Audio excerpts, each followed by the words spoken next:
Welcome to The Art of Medicine, the program that explores the arts, business, and clinical aspects of the practice of medicine. I'm your host, Dr. Andrew Wilner, and today we have a very special program touching on spiritual health, a topic that we've addressed before. But before we get started, I want to thank our sponsor, Comp Health. If you're a physician looking for a new job, or considering locum tenens for the first time, make sure to check out Comp Health. I've worked locums with Comp Health, and I appreciate the personalized experience I have with my recruiter, dedicated to my specialty, who knows my needs and goals. Comp Health also offers full-time permanent jobs if you're looking for a longer-term switch. For more information, check out comphealth.com. And now to my guest, who is a teacher, film producer, and has a very interesting journey that she's going to tell us about. Welcome, Dena Barnett. Thank you so much, Andrew. Thank you very, very much for having us. Yeah, well, it's definitely my pleasure. I interviewed a few rabbis on this program because, I work at the hospital, and unfortunately, some people really struggle and some don't make it. And we use, I would say, as my practice has continued over the years, I'm more and more willing to get help from wherever I can. And that includes spiritual energy and faith. And so, how well it works, I guess I don't know. But if it does work, then my feeling is, why not use it? So, tell us a little bit about yourself and your background in film, and then the movie that you're making now. Yeah, I'm in total agreement with you in terms of whether it works or not. Daniel Benoit, who has been supporting the film since I spoke to him in Canada in 2015, and I asked him two questions. So the premise of the film is really based on what it is, what is spiritual healing, and how does it work. But before I sort of started on that journey, I was a caregiver for my father for many years. He was chronically ill. He was disabled. He was an alcoholic. He was also a Jewish agnostic atheist, which I understand that it does exist. You can be both. So yeah, I was looking after him for many years, as I said, and every day, sort of my world sort of revolved around healthcare and him, looking after him, making sure that he was okay. So we would open the door to doctors and nurses and doctors who misdiagnosed my mother's cancer, for example. And so I had a lot of time in dealing with the care service in Great Britain to really understand how this works bureaucratically, and when you open the door to these people, how do they look after you? And it's both a good story and a bad story. You have good days and you have bad days as a caregiver. But I was not I didn't have a good experience. I had a very traumatic experience, and that led me to thinking more deeply about health and healthcare and medicine. Um, but Dad and I were sort of creative partners, and for many years we'd been trying to trace a family story that goes back to pre-revolution of 1917. So we A come Russian from Revolution, not a not Russian not Revolution. the revolution we Absolutely. think of here, No, 1776. no, That was very important, not but the this is current the Russian pre-revolution. Revolution in 1917. Okay, Indeed. so Russian roots. Yeah, Ukrainian actually. So I'm quarter Ukrainian, and Dad heard a story that was told to him by his father and his uncle in a London flat many, many years ago, that traced this particular ancestor on my father's side to the last Tsar of Russia. He was a doctor that was born and possibly trained in Kiev. And our family on both sides are from a place called Zhytomyr, which is quite a spiritual place, which is something I'm going to be talking to the chief rabbi of Florence about this week, not this week, next week. Anyway, I digress. So we were trying to trace the authenticity of this story, and I became absolutely fascinated by the fact that this man would have had to mask his identity, his religion, and we assume that he sort of walked into the court, you know, the imperial court in Moscow, as an imperialist, and then fled, survived the revolution, and walked out as a Bolshevik. And what we found out, what we do know, is that he did escape to Paris, and he diagnosed a syndrome, a medical syndrome, which took his name. So the original family, my family name was Babinski. And so that Oh, fascinated well, me. Professor Yeah. Babinski is, I'm a neurologist, and of course, we check for the Babinski sign every day. Wow. And when I Okay. studied in France, I did 2 years of medical school in France.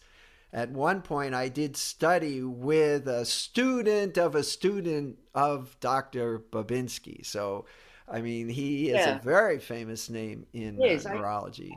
Yeah, I'm glad you said that. Thank you for sharing that, because I think if it is the same guy, it's not the same guy, because the timeline didn't fit. And Ah. maybe I'm wrong. Maybe it did fit, because I think in those days, these records are very, very difficult to, right, to locate, because whether the synagogues were burnt down, and, you know, you just can't trace Jewish records. A very, very difficult thing to do. And I tried to do that in London. I spoke to quite a few people that live in Stamford Hill, which is a huge community of Hasidic, Jewish people. So the other side of the story, which probably does make sense the way I'm telling it, and I apologize if it does, is that my father's father, my great grandfather, was a rabbi, and he was buried, or is buried, in a cemetery that is located where I was born.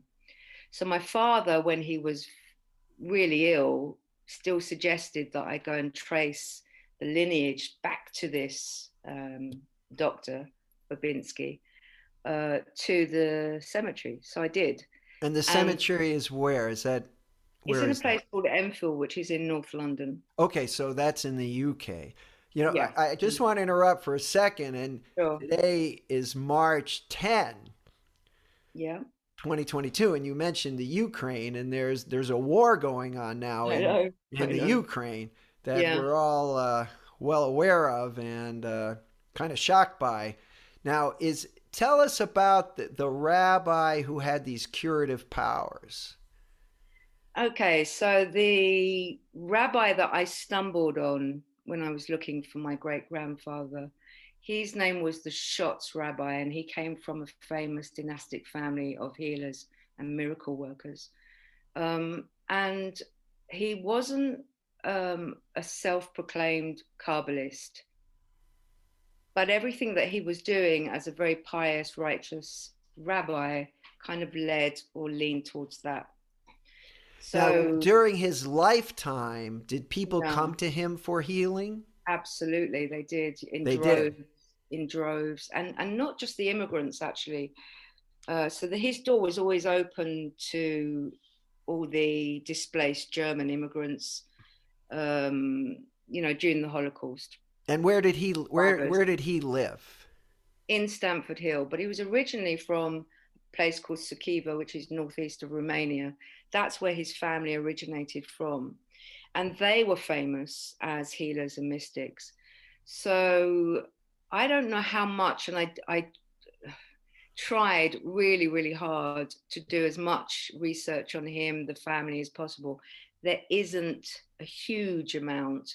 But what was really strange was that the day I was there with my videographer at the time, Giacomo, and I stumbled on two women praying to this man in this tomb. And it turns out one of them was the great, great, great, great something, something granddaughter. And she invited us to her home where we interviewed her. So we've got her on footage talking about her great-grandfather, and the whole dynastic family, the Shots family. Now, is the tomb, do people other than relatives, does anyone actually go there for Yeah, healing indeed. now? They go from all over the world, but mainly Israel, and they're sort of literally bussed in on buses. They come like hundreds and hundreds. So we saw a mass of people, Hasidic, very Orthodox Jewish men and women. And if you've ever been into an Orthodox synagogue, you know that the men are separated from the women. And it's no different in a cemetery. And they go there without flowers. It's not the required thing or the right thing to do. What you do is you place a stone or a pebble on top of a grave site, and that's your way of remembering and sort of, letting that person know that you recognize that day and it's an important part of the calendar. You're there and you're saying thank you and so on and so forth. So yeah, it was amazing, and we saw all these So people, this and continues it goes to this on day. yeah, absolutely. Every Friday before noon at the same time, they come, either, a few people or lots and lots of, like, hundreds. We saw hundreds of people on that day. So And that's tell me about the movie. Where does the movie come in? so the movie comes in because I was really intrigued by this experience, which I believe is called or referred to as Zaddik worship. So a Zaddik is a righteous, holy man or rabbi. And it's a really kind of popular thing amongst celebrities in the world. They will go and visit a grave site anywhere from New York to, Russia or wherever, Eastern Europe. And yeah, it's a big, big thing. It's not necessarily a good thing, and it's still seen as quite a controversial thing. So that made it even more intriguing to me. And I thought, what with my dad and the doctor and my great grandfather, it was all kind of twisting into some kind of weird thing. So I thought, I've got to meet a healer. I've got to actually speak directly to a healer. And the only experience I had with a healer was a family friend that we grew up with, who literally healed my mother's back, and it never returned.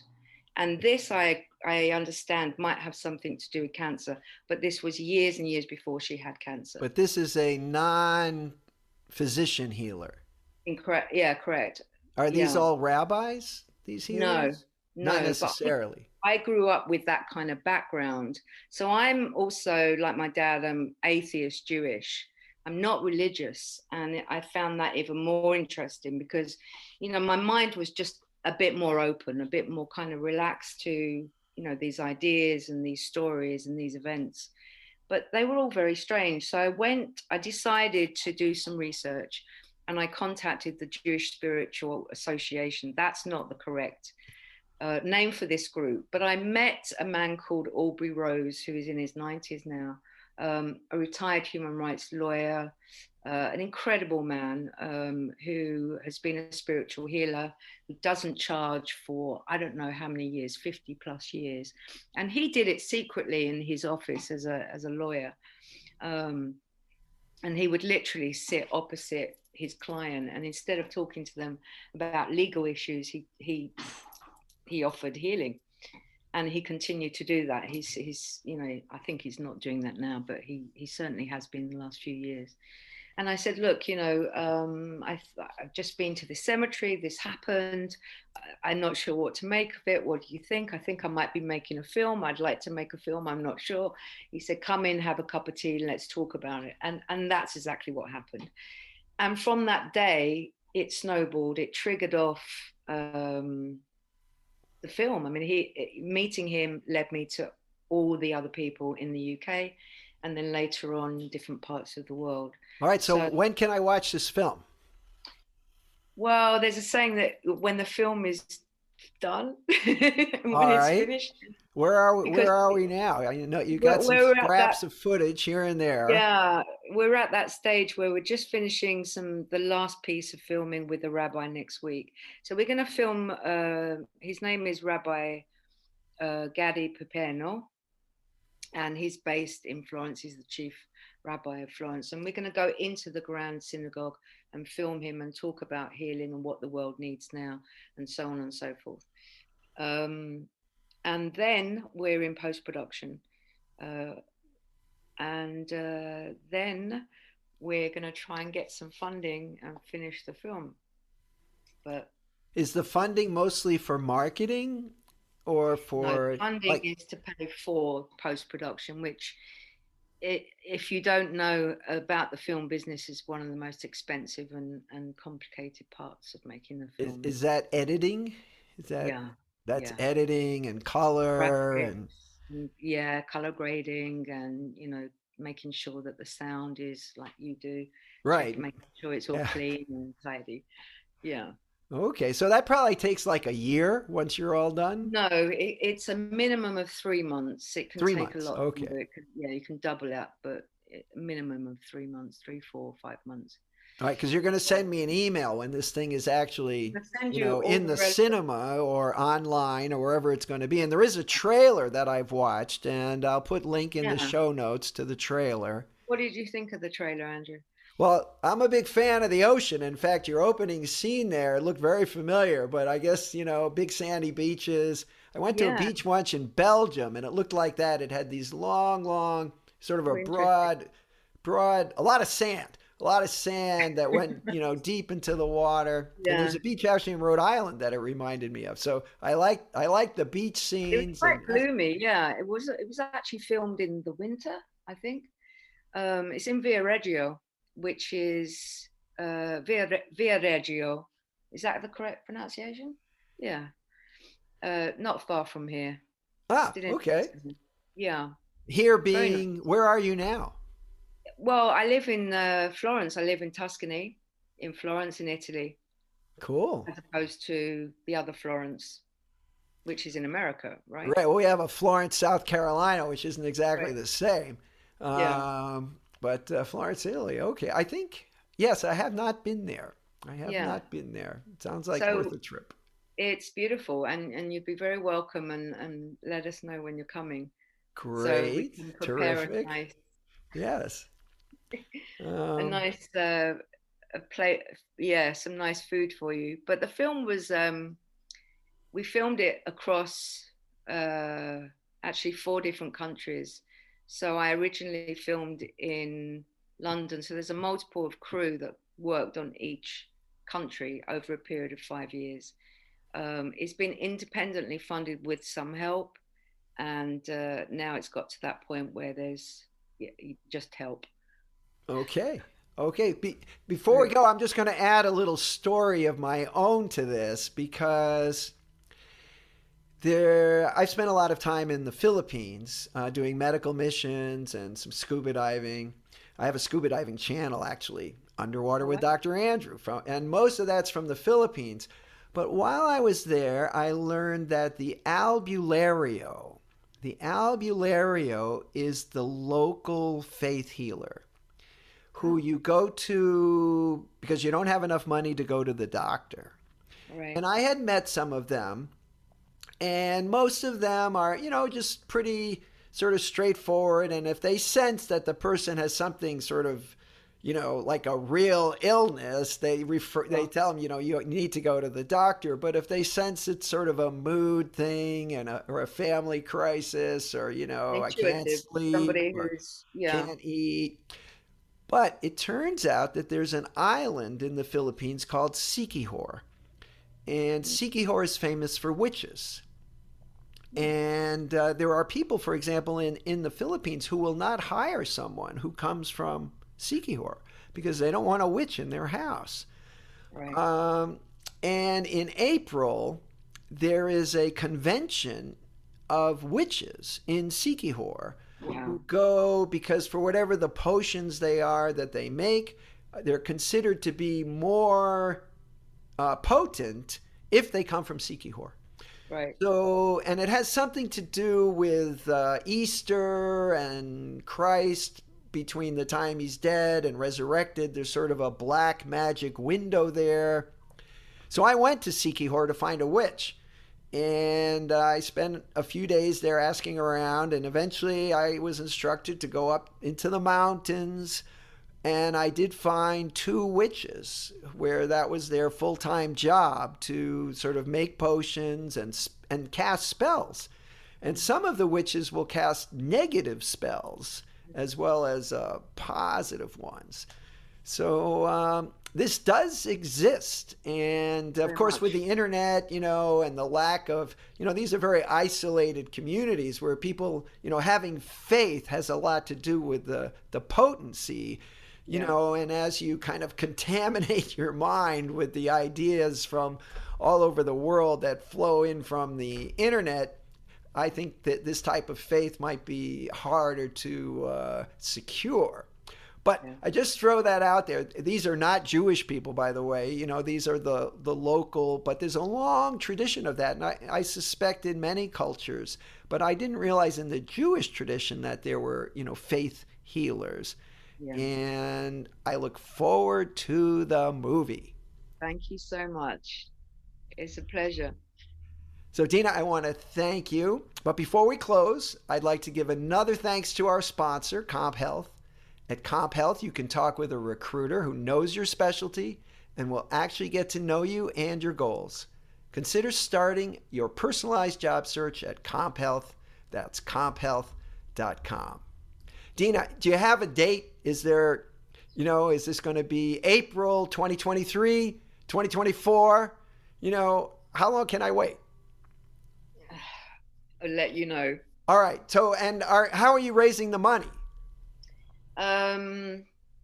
Through film funding, okay, Kickstarter, and we have a new website under construction.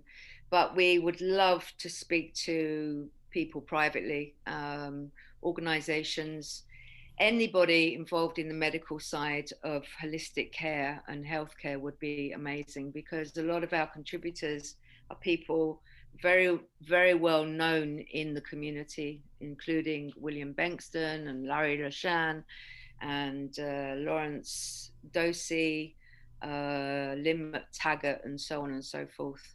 Yeah. That's great. Now, before we close, I see there's a fellow there in the back. Oh, he's gone. But come back here. Come back here.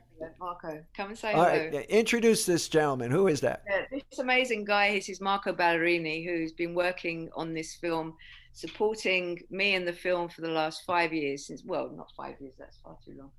All right. Marco, best wishes and good luck with this film. I hope to see it soon. Dena, Barnett, thank you very much for joining me on The Art of Medicine. Thank you, Andrew. Have a great day.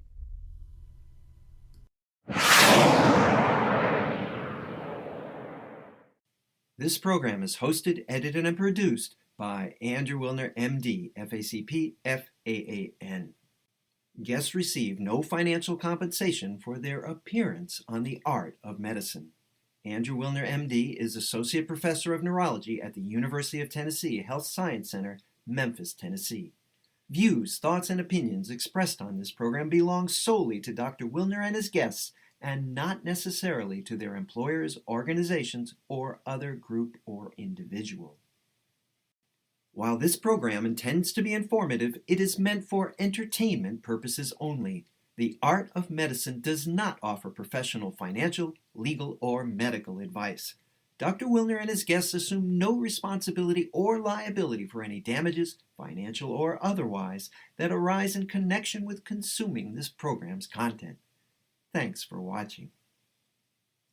For more episodes of The Art of Medicine, please subscribe. www.andrewwilner.com